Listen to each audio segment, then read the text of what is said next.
Hello नमस्कार दोस्तों, हमारे साथ सुनील पंचारी और मैं आप सबका यूडेट क्लासेस के इस डिजिटल प्लेटफॉर्म पर हार्दिक दिल से स्वागत करता हूं।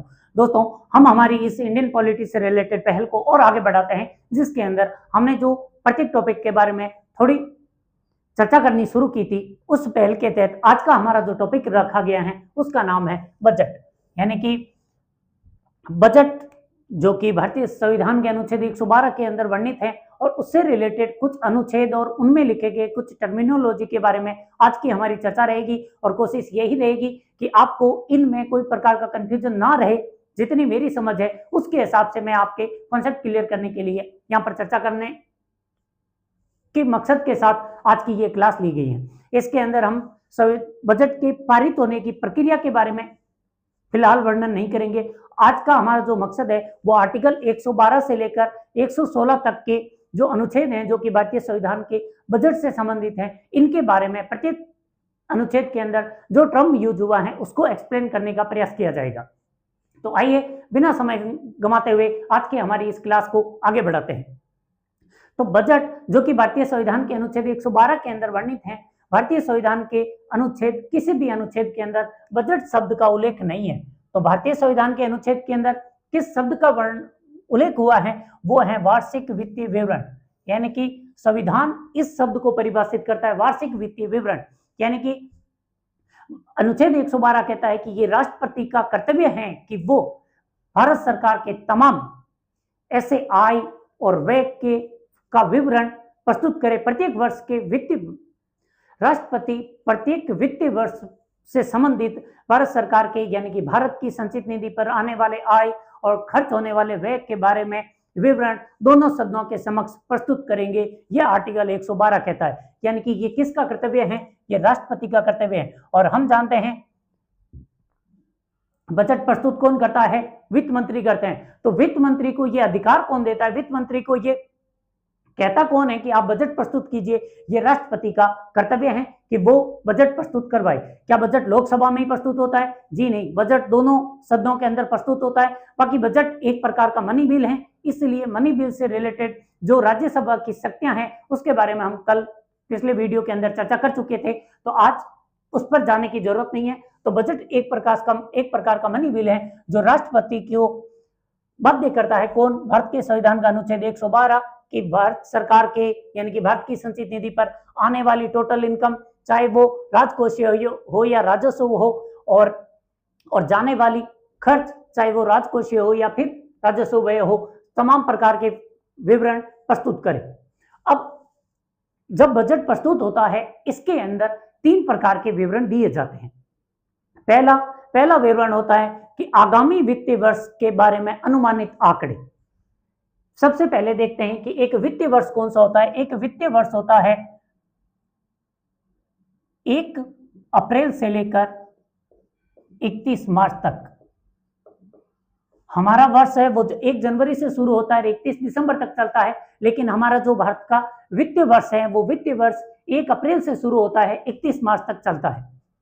अब 1 अप्रैल से, जैसे कि अभी चल रहा है 2025 चल रहा है, 2025-26 का टाइम चल रहा है, 2025-26। और जब बजट इस साल का बजट आएगा यानी कि फरवरी के अंदर 1 फरवरी के दिन हमारे यहाँ बजट प्रस्तुत किया जाता है। 1 फेब को 1 फरवरी के दिन बजट प्रस्तुत किया गया। तो 1 फरवरी 2026 के दिन कौन सा वित्तीय वर्ष चल रहा है? 2025-26 चल रहा है। और उस 1 फरवरी के बजट के अंदर प्रावधान किसका होगा? अनुमान लगाया जाएगा कि 2026 और 2027 के बीच में हमारा टोटल आंकड़े क्या है, यानी कि कितने पैसे हमारे यहाँ आने वाले हैं और कितने पैसे जाने वाले हैं। इससे बोलते हैं आगामी वित्तीय वर्ष, क्योंकि 25-26 में आ रहा है बजट।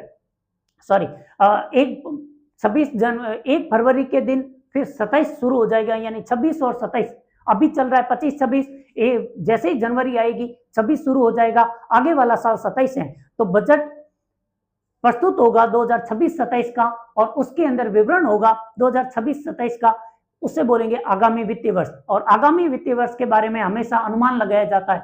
तो पहला अनुमानित आंकड़ा प्रस्तुत किया जाएगा।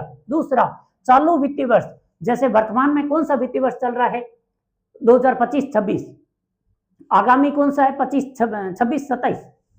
यानी इसमें आगामी कौन सा होगा, 2026 और 27 आगामी वित्तीय वर्ष है, जबकि चल कौन सा रहा है, चल रहा है 2025-26, क्योंकि 2025 खत्म होने को है और 2026 1 जनवरी को 2026 चल रहा होगा, तो वित्तीय वर्ष तो 2025-26 ही हुआ, आगामी वित्तीय वर्ष वो हो गया। और गत वर्ष का वास्तविक आंकड़ा, ये संशोधित आंकड़े क्यों है, संशोधित आंकड़े क्योंकि हमारा वित्तीय वर्ष कंप्लीट तो होगा 31 मार्च को, जबकि आपने बजट प्रस्तुत कर दिया 1 फरवरी को, तो मार्च तो कंप्लीट हुआ ही नहीं, 2 महीने पहले ही आप अगर बजट प्रस्तुत कर रहे हो तो उसमें संशोधन होने की चांसेस रहेंगे, इसलिए संशोधित डाटा प्रस्तुत किए जाएंगे। और जबकि गत वर्ष है जो गुजर चुका है, पूर्ण रूप से गुजर चुका है, उसके बारे में ही हमारे पास वास्तविक आंकड़े होते हैं। तो बजट में 3 प्रकार के आंकड़े होते हैं। पहला, आगामी वित्तीय वर्ष के अनुमान लगाए जाते हैं। दूसरा, चल रहे वित्तीय वर्ष के बारे में संशोधन प्रस्तुत किया जाता है, क्योंकि पिछले साल उसके बारे में अनुमानित आंकड़े दिए थे और इस साल उसके संशोधित आंकड़े दिए जा रहे हैं। पूर्ण आंकड़े नहीं है क्योंकि अभी फरवरी का महीना चल रहा है, जबकि पूर्ण आंकड़े आएंगे 31 मार्च के दिन, इसलिए संशोधित डाटा दिया गया। और लास्ट जो गुजर चुका वर्ष है उसके बारे में पूर्ण डाटा होता है हमारे पास, इसलिए उसके वास्तविक डाटा प्रस्तुत किए जाते हैं। वास्तविक, संशोधित और अनुमानित 3 प्रकार के डाटा बजट के अंदर आते हैं, अक्सर हर साल आते हैं। तो ये बजट है, इसके बारे में पहली चीज, बजट के अंदर होता क्या है, भारत की संचित निधि पर आने वाले और भारत की संचित निधि से जाने वाले आगत और निर्गत के बारे में विवरण होता है, उसे बोलते हैं बजट। तो बजट के 2 भाग हुए, इन दोनों भागों को अलग अलग तरीके से प्रस्तुत किया जाता है। जो निर्गत भाग है, यानी जो ऐसे प्रावधान जो कि भारत की संचित निधि से पैसे निकालने वाले हैं, उन्हें बोलते हैं वित्त विधेयक। वो वित्त विधेयक अलग है, ये अलग है, बजट का हिस्सा ये, तो उसे बोलते हैं वित्त विधेयक, जो कि आगत से संबंधित है कि भारत की संचित निधि पर कहां से पैसा आएगा और कितना पैसा आएगा। और दूसरा एक और बिल आता है जिसे बोलते हैं विनियोग बिल, और विनियोग बिल संबंधित होता है कि पैसा कहां जाने वाला है, यानी कि भारत सरकार बजट में जितना पैसा लेगी उसको कहां कहां खर्च करने वाली है, इससे संबंधित एक और बिल आएगा जो निर्गत से संबंधित है। और वित्त विधेयक जो बिल आएगा वो आगत से संबंधित है, यानी कि भारत सरकार के पास पैसा आएगा कहां से, जो संचित निधि में सेव होने वाला है। तो 2 प्रकार के बिल प्रस्तुत किए जाते हैं इस बजट के दौरान। बजट होता क्या है, आय और व्यय का डेटा होता है, आंकड़ा होता है। और इसमें कितने प्रकार के आंकड़े होते हैं, 3, अनुमानित, संशोधित और वास्तविक। कितने प्रकार के बिल प्रस्तुत किए जाते हैं बजट के दौरान, 2 प्रकार के, एक को बोलते हैं वित्त विधेयक, दूसरे को बोलते हैं विनियोग विधेयक। वित्त विधेयक आने वाली इनकम से संबंधित है और विनियोग विधेयक जाने वाली खर्च से संबंधित है कि कहां पर कितना खर्च होने वाला है। यह भारत के संविधान का आर्टिकल 112 का सब क्लोज 1 कहता है, यह सारे विवरण देता है। अब इसके बाद आता है सब क्लोज 2। सब क्लोज 2 कहता है कि भारत सरकार जब संसद के समक्ष वित्त विधेयक प्रस्तुत करेगी उस समय उसके दोनों खर्च, विनियोग विधेयक जब प्रस्तुत करेगी दोनों खर्चों को अलग अलग दिखाना होगा, यानी कि कौन सा खर्च भारत की संचित निधि पर भारित है और कौन सा खर्च अन्य है, इन दोनों को अलग अलग रूप से प्रस्तुत किया जाएगा। क्यों किया जाएगा, क्योंकि भारित व्यय पर मतदान नहीं होगा जबकि अन्य खर्च पर मतदान होगा। तो ऐसा ना करे सरकार कि जो भारित सामान्य खर्च हैं उसको भी भारित व्यय के साथ में ऐड करके बजट संसद में प्रस्तुत कर दे और उसको भारित व्यय बोलकर आगे प्रस्तावित करवा दे। इसलिए भारत सरकार का दायित्व है, यानी राष्ट्रपति का दायित्व है कि वो भारित व्यय, संचित निधि पर भारित व्यय और अन्य व्यय को दोनों को अलग अलग रूप से प्रस्तुत करवाए। ये भी आर्टिकल 102 का सब क्लोज जो 2 हैं उसके अंदर लिखा गया है कि ये जो विनियोग विधेयक आएगा उसके 2 भाग होंगे, एक भारित व्यय पर संबंधित होगा और दूसरा अन्य जितने भी व्यय आएंगे उनको बोलेंगे। फिर 112 का सब क्लोज 3 है, वो डिफाइन करता है कि भारत के संचित निधि पर भारित व्यय कौन कौन से है। आगे देखेंगे भारित व्यय का प्रॉफिट क्या है, फिलहाल देखेंगे कि भारत की जो संचित निधि पर भारित व्यय है वो आर्टिकल 112 में डिफाइन है और कौन कौन से भारित व्यय होते हैं उसके बारे में लिखा गया है आर्टिकल 112 के सब क्लोज 3 के अंदर कि पहला, राष्ट्रपति से संबंधित जितने भी वेतन, भत्ते, पेंशन, ये सभी चीजें हैं वो भारित संचित निधि पर भारित व्यय हैं। पहले ये समझते हैं कि भारित व्यय का कॉन्सेप्ट आया क्यों। भारित व्यय का मतलब क्या होता है, ऐसा चार्ज एक्सपेंडिचर, यानी कि ऐसा व्यय जो कि संसद को संचित निधि से करना ही पड़ेगा। क्यों करना पड़ेगा, सवाल तो ये है, सवाल और इसका जवाब ये है क्योंकि कुछ ऐसे पदाधिकारी होते हैं जिनके पैसों को, सैलरी को संसद कभी भी अपनी मन मर्जी से कम या ज्यादा ना करे। अगर संसद इनके वेतन भत्तों को कम या ज्यादा करेगी तो संभव है कि इस पद के अधिकारी संसद की ओर अपना झुकाव रखे या संसद के फेवर में ही काम करे। लेकिन हमारे इस शासन व्यवस्था में कई पद ऐसे होते हैं जो कि निष्पक्ष और स्वतंत्र रूप से कार्य करते हैं, तभी देश का संचालन अच्छे से हो सकता है। तो ऐसे पदाधिकारियों के वेतन भत्तों को स्थिर करके संसद संविधान उनके पद की गरिमा का सम्मान करता है और उनकी निष्पक्षता के लिए उनको स्वतंत्रता प्रदान करता है। इसलिए भारत के संविधान ने कुछ व्यय को संचित निधि पर भारित घोषित कर रखा है। और वो भारित व्यय कौन कौन से हैं, अब देखते हैं। पहला तो है राष्ट्रपति। जैसा कि हम जानते हैं, राष्ट्रपति देश के सर्वप्रमुख सर्वोच्च नागरिक हैं और वो हमेशा देश का प्रतिनिधित्व करते हैं, न कि किसी दल विशेष का। जैसे वर्तमान में द्रौपदी मुर्मू जी हैं, वो बीजेपी के प्रतिनिधि हैं, यानी कि बीजेपी ने उम्मीदवार हैं बीजेपी के, लेकिन अब वो पूरे देश के नागरिक हैं, इसलिए उन पर कोई बीजेपी का कोई विशेष अधिकार नहीं बचा है। अब वो जहां भी जाती हैं भारत बनकर जाती हैं, न कि भारत का एक राजनीतिक दल बनकर। तो इसलिए राष्ट्रपति का पद वैसे ही स्वतंत्र और निष्पक्ष बना रहे, राष्ट्रपति हर बार देश का प्रतिनिधित्व करे। इसके लिए भारत की संचित निधि पर राष्ट्रपति के वेतन भत्ते पेंशन सभी को क्या घोषित कर रखा है, चार्ज घोषित कर रखा है, यानी भारित घोषित कर रखा है। पहला राष्ट्रपति।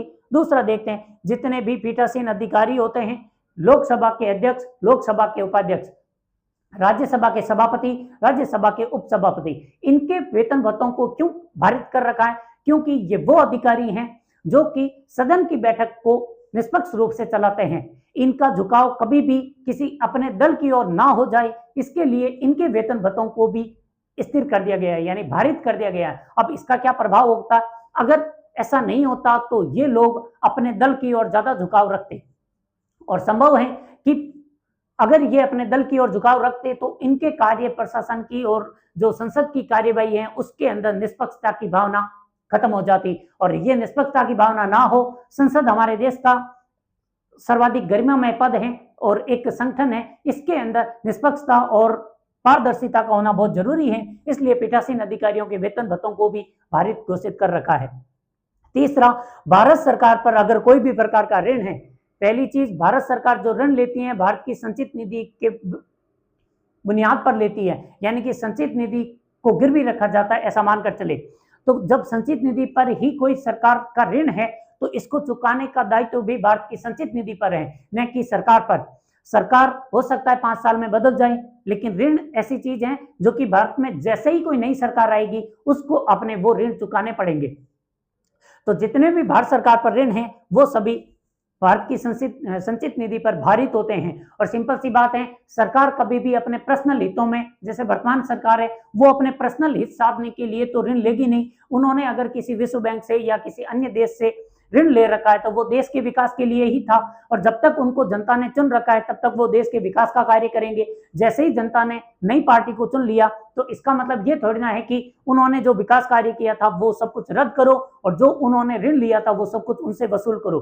तो जैसा कि देश के संचालन के लिए इतने पैसों का ऋण होता है जिसको चुकाने के लिए आरबीआई भी कमजोर पड़ने लग जाए, तो फिर ऐसे ऋण व्यक्तियों से तो लिए नहीं जा सकते, ये देश की संचित निधि का ही औकात में है, बाकी किसी के बस की बात होती नहीं है। तो भारत सरकार के जो ऋण हैं वो भी संचित निधि पर भारित हैं, यानी राष्ट्रपति, पीठासीन अधिकारी और भारत सरकार के ऋण, ये सभी संचित निधि पर भारित व्यय होते हैं। और नेक्स्ट, ये थोड़ी सीरियसली सुन लेना, सुप्रीम कोर्ट के जजों के वेतन भत्ते और पेंशन उपलब्धियां सभी भारत की संचित निधि पर भारित होती हैं, लेकिन हाईकोर्ट के जजेस का केवल पेंशन ही संचित निधि पर भारित है। क्यों ऐसा? क्योंकि हाईकोर्ट के जो जजेज हैं वो हाईकोर्ट किसी राज्य के अंदर होती है और राज्य के अंदर जो हाईकोर्ट होती है उसके वेतन भत्ते देने का दायित्व राज्यों की संचित निधि पर होता है, इसलिए वो राज्य की संचित निधि पर भारित हैं, न कि भारत की संचित निधि पर। और लेकिन इनके पेंशन भारत के क्यों आती है? क्योंकि ये जैसे ही वहां से रिटायर हुए वो राज्यों के मुख्यमंत्री नहीं होते, राज्यों में मुख्यमंत्री होते हैं। इसमें थोड़ा सा माइनर सा फर्क है, तो ध्यान रखना कि राज्यों के कोई मुख्यमंत्री चीफ जस्टिस ऑफ हाईकोर्ट होते हैं ना, वो राज्यों के चीफ जस्टिस नहीं होते हैं, वो राज्य के अंदर उपस्थित हाईकोर्ट के चीफ जस्टिस हैं। हमारे जो सुप्रीम कोर्ट के जज हैं, सुप्रीम कोर्ट के जो सीजेआई हैं, उन्हें बोलते हैं चीफ जस्टिस ऑफ इंडिया, यानी कि वो भारत के चीफ जस्टिस हैं। लेकिन राज्यों में जो चीफ जस्टिस होते हैं, जैसे कि राजस्थान हाईकोर्ट के जो चीफ जस्टिस हैं, उनको चीफ जस्टिस ऑफ राजस्थान नहीं बोलते हैं, उनको चीफ जस्टिस ऑफ हाईकोर्ट बोलते हैं, क्योंकि वो हाईकोर्ट राजस्थान की नहीं है, राजस्थान के अंदर एक हाईकोर्ट है। तो ये थोड़ा सा फर्क है, इसलिए उनको पेंशन कौन देगा? भारत सरकार देगी, क्योंकि वो राजस्थान के हाईकोर्ट नहीं है, राजस्थान के अंदर एक हाईकोर्ट बना रखी है, तो इसका पेंशन का भुगतान भारत की संचित निधि पर होता है। नेक्स्ट, केग यानी कि मुख्य नियंत्रक और महालेखाकार, उनका जो भी पेंशन भत्ता वेतन है, ये सब कुछ भारत सरकार की संचित निधि पर भारित होता है। लेकिन क्या अटॉर्नी जनरल का चार्जेस भारित होता है? जी नहीं, अटॉर्नी जनरल वाला इस पर भारित नहीं होता है। अटॉर्नी जनरल के बारे में हम पढ़ चुके हैं और मैंने बताया था, वो एक रिटेनर फी लेते हैं, यानी कि वो सरकारी कर्मचारी नहीं है, वो केवल सरकार के वकील बनकर रहते हैं, सरकार ने उनको हायर करके रखा है और रोक कर रखने के लिए उनको रिटेनर फी दी जाती है, तो उनको तो फिर ये वेतन भत्ते भारित करने का तो सवाल ही नहीं होता, तो वो गए।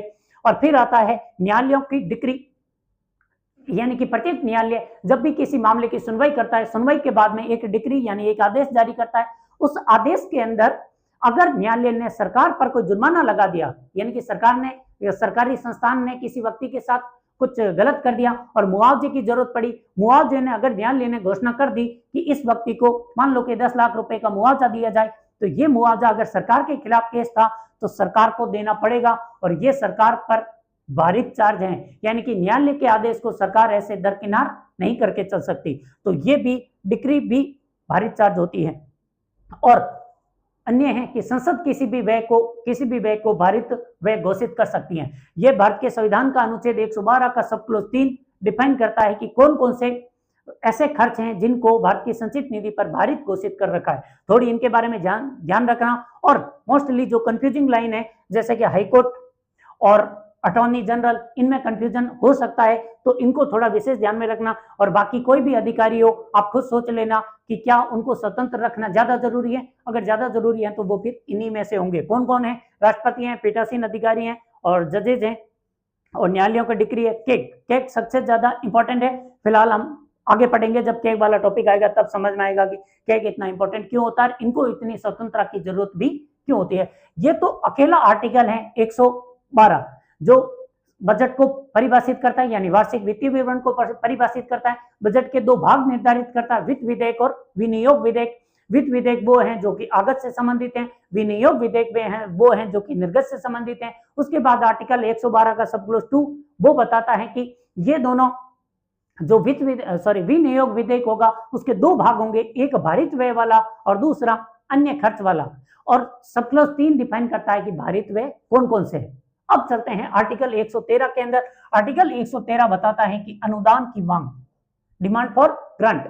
डिमांड फॉर ग्रांट यानी कि अनुदान की मांग। अनुदान की मांग का क्या मतलब है कि सरकार जब भी किसी प्रकार के खर्च को संचित निधि से निकालने की कोशिश करेगी तो उनको सबसे पहले एक मांग प्रस्तुत करनी पड़ेगी, यानी एक विनियोग विधेयक प्रस्तुत करना पड़ेगा और उस विनियोग विधेयक को अनुदान की मांग नाम से जाना जाएगा। यानी कि डिमांड फॉर ग्रांट, यानी कि आप हमें अनुदान दे, इसके लिए हम क्या कर रहे हैं? डिमांड कर रहे हैं, अनुदान की मांग।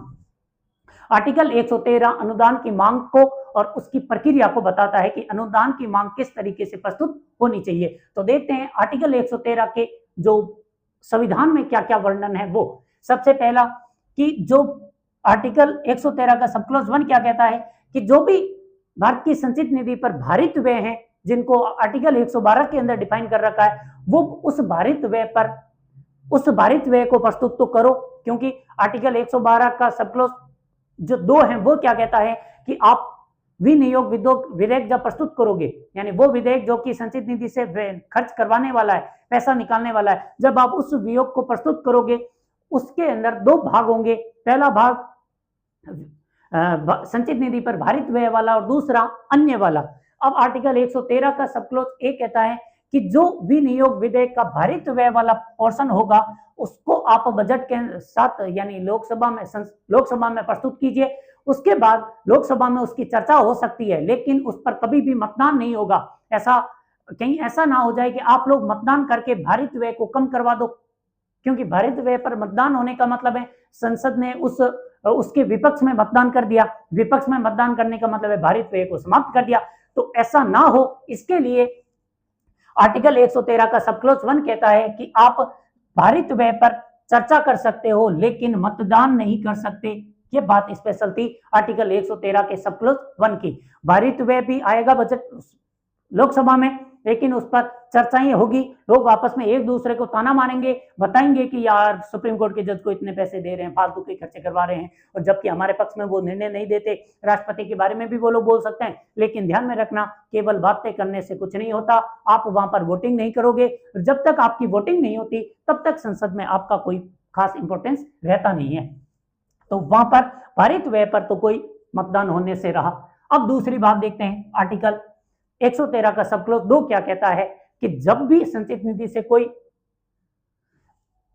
निधि से जब भी कोई खर्च निकालना हो यानी विनियोग विधेयक प्रस्तुत करना होगा तो विनियोग विधेयक को अनुदान की मांग नाम से प्रस्तुत किया जाएगा कि आप इन खर्चों के लिए इतने पैसे मांगना चाहते हो। यानी सरकार तमाम प्रकार के अपने प्रस्ताव रखती है कि हम ये योजना लाएंगे, वो वाली योजना जो चल रही है उस पर इतना खर्च करेंगे। जैसे कि पीएम किसान निधि के अंदर हम 6,000 देंगे, सरकार मान लो घोषणा कर देगी इस बार हम 8 देने का विचार कर रहे हैं। या फिर ऐसा हो सकता है प्रधानमंत्री बोल दे कि हम ग्राम सड़क योजना के तहत थोड़ा बजट बढ़ाना चाहते हैं, प्रति गांव के जो सड़कें हैं उनके अंदर खड्डों को पूरा भरना चाहते हैं। हालांकि वो एक कल्पना मात्र होगी, लेकिन बोल तो सकते ही हैं और बजट तो ले ही सकते हैं। तो ऐसे तमाम प्रावधानों को अनुदान की मांग के रूप में प्रस्तुत करना पड़ेगा। यानी पूरा बजट आएगा, उसके अंदर अनुदान की मांग नाम से लिखा जाएगा। अब इस पर लोकसभा में प्रस्तुत हुआ, लोकसभा में उस पर चर्चा होगी, लोकसभा के अंदर तमाम बिंदुओं पर चर्चा होगी। प्रक्रिया पूरी बाद में एक बार और समराइज करके देखेंगे। फिलहाल देखते हैं कि लोकसभा क्या कर सकती है, उस पर चर्चा करेगी। चर्चा करने के बाद हो सकता है लोकसभा उस पर मतदान करे। मतदान में अगर वो बिल पारित हो जाता है, सरकार की योजना पारित हो जाती है, तब तो वो मतदान के बाद आगे बढ़ जाएगी योजना, यानी कि संचित निधि से उतना पैसा निकाल दिया जाएगा। अगर लोकसभा चाहती है कि नहीं इसके अंदर कुछ कटौती कर दी जाए, यानी कि सरकार ने मान लो 10,000 करोड़ रुपए मांगे थे, लोकसभा ने कह दिया नहीं इसके अंदर कटौती करो, तो कटौती प्रस्ताव पारित होगा। और वो कटौती प्रस्ताव है, ये लगभग 3 प्रकार के कटौती प्रस्ताव बजट में प्रस्तुत किए जाते हैं। इनको भी फिर अलग प्रकार से प्रस्ताव वाला टॉपिक रखेंगे, उसके अंदर इनको भी समेट दिया जाएगा। फिलहाल देख लेते हैं कि कौन कौन से कटौती प्रस्ताव 3 प्रकार के आ सकते हैं। पहला है नीति कटौती। नीति कटौती का मतलब है कि लोकसभा को सरकार की नीति ही पसंद नहीं आई, ऐसी चीजों का फिर इफेक्ट बहुत ज्यादा नेगेटिव पड़ जाता है। फिलहाल सुन लेते हैं इनके बेसिक मतलब क्या है। नीति कटौती का मतलब है कि सरकार की नीति ही हमें पसंद नहीं आई, तो आप कोई नई योजना लाइए तब जाकर हम कोई ढंग का आपके पक्ष में वोट देंगे। फिलहाल आपकी नीति कटौती कर दी जाए तो इसको बोलते हैं पैसों में कमी कर देना, बजट को घटाकर थोड़े से रुपए करके दे देना, उसे बोलते हैं नीति कटौती। यानी आपकी ये योजना पॉलिसी हमें मंजूर नहीं। दूसरा आता है आर्थिक कटौती। आर्थिक कटौती का मतलब होता है कि आपकी योजना तो ठीक है, लेकिन इस योजना में आप जितना खर्च कर रहे हो ना उतने की जरूरत नहीं है। आप थोड़े इंडियन बनिए, थोड़ा जुगाड़ बैठाइए और जुगाड़ बैठाकर थोड़े खर्चे को कम कीजिए, उसे बोलते हैं आर्थिक कटौती का प्रस्ताव लाना। और एक आता है सांकेतिक। सांकेतिक का मतलब होता है कि कुछ अंश मात्र कम करके छोड़ देना, जैसे कि पूरे बजट में से 100 रुपए कम कर दिए, इसका मतलब है कि आपने थोड़े से सांकेतिक रूप से कम किए, इसका कोई विशेष मतलब बनता नहीं है। तो इस प्रकार 3 प्रकार के कटौती प्रस्ताव भी लोकसभा ला सकती है। ये आर्टिकल 113 का सब क्लॉज 2 कहता है कि लोकसभा के पास क्या क्या पावर है। वो चर्चा कर सकती है, वो मतदान कर सकती है, और वो चाहे तो कटौती प्रस्ताव भी ला सकती है। ये 113 पर हुआ। फिर आता है 113 का सब क्लॉज 3 आर्टिकल। ये सबसे इंपॉर्टेंट है कि अनुदान की जितनी भी मांगे हैं वो राष्ट्रपति की अनुमति के बाद ही प्रस्तुत की जाएगी। बजट को याद करो, मनी बिल को। मनी बिल में हमने बात की थी कि मनी बिल तभी लोकसभा में प्रस्तुत किया जाएगा जब उसकी राष्ट्रपति की अनुमति मिल जाती है। और यहाँ पर भी तो यही बजट भी तो मनी बिल है। तो अनुदान की जितनी भी मांगे होंगी उससे पहले उसको राष्ट्रपति की अनुमति आप लेकर आइए। तो राष्ट्रपति की अनुमति पर ही अनुदान की मांग लोकसभा में प्रस्तुत की जा सकती है, अन्यथा नहीं की जाएगी। तो ये भारतीय संविधान का आर्टिकल 113 के 3 सब क्लॉज हैं। पहला कहता है भारित व्यय पर मतदान नहीं होगा।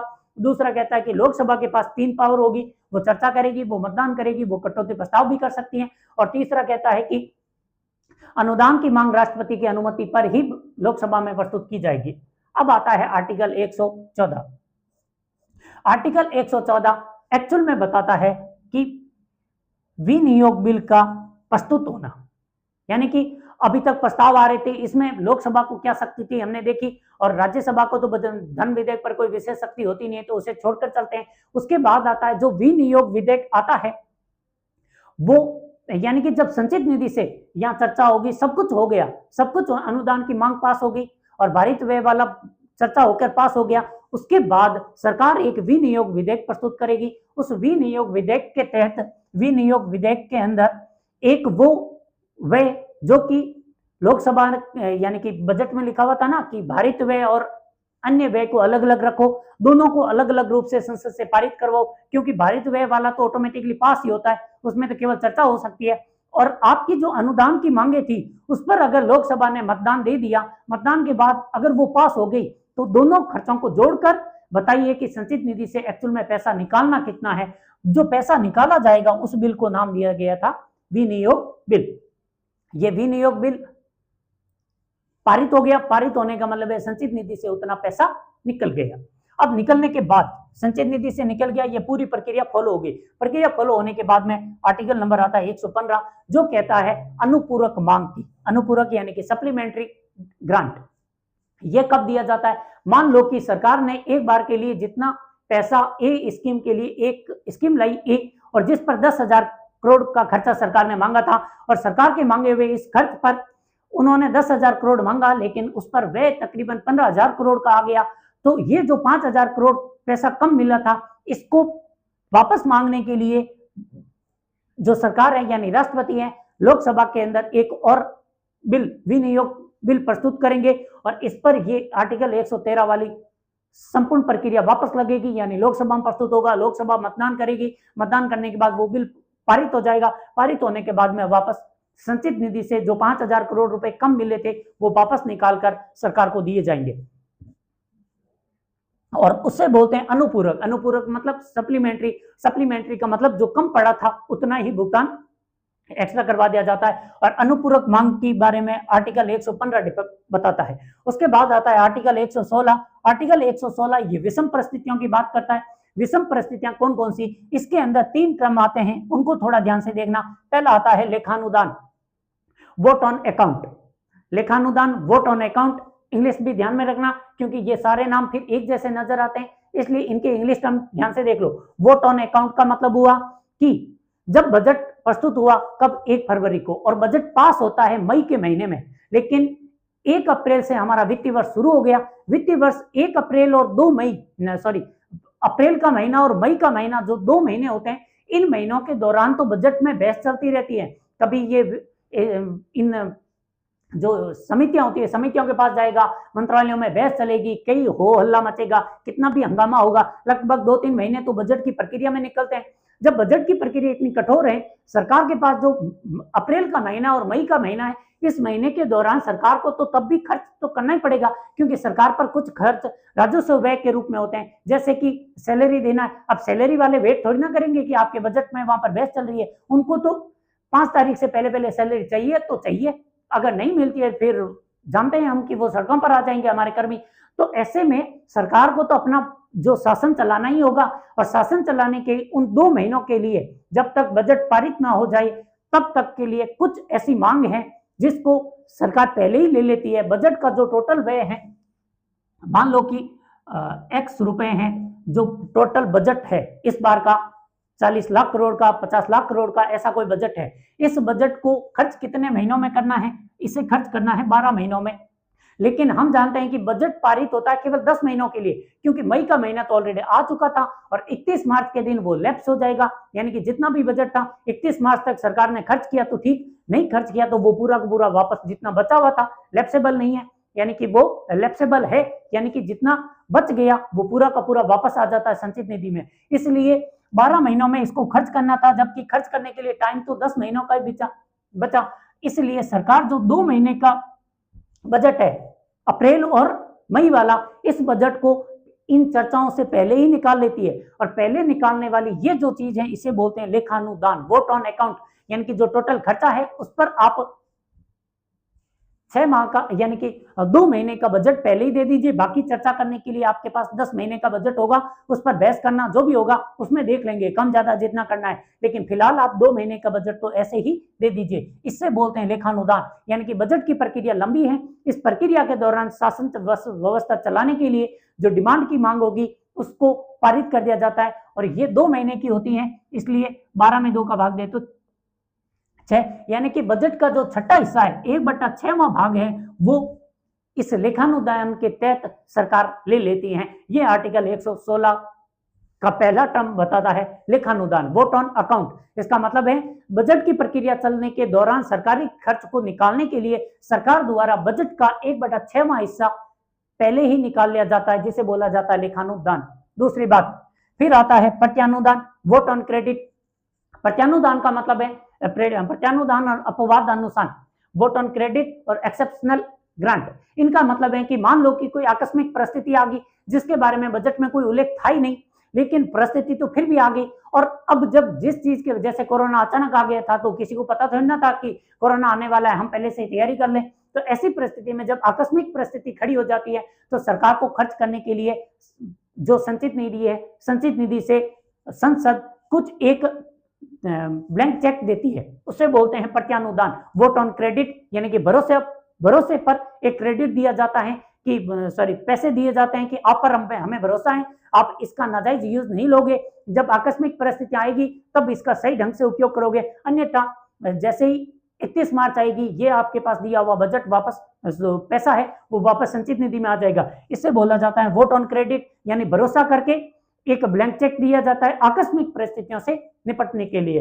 और फिर आता है अपवाद अनुदान। अपवाद अनुदान का मतलब है कि आकस्मिक परिस्थिति भी आई, सरकार के पास इससे रिलेटेड कोई संभावनाएं भी नहीं थी, कोई चांसेस भी नहीं थे, अप्रत्याशित संभावनाएं थी, ऐसी परिस्थिति में सरकार कुछ और खर्च कर सकती है।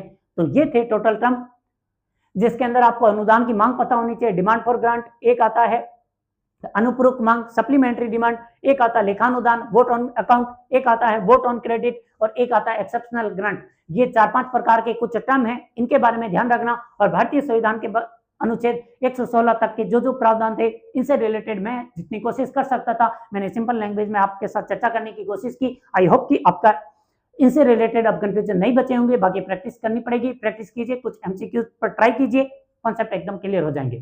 तो मिलते हैं नेक्स्ट वीडियो में, धन्यवाद।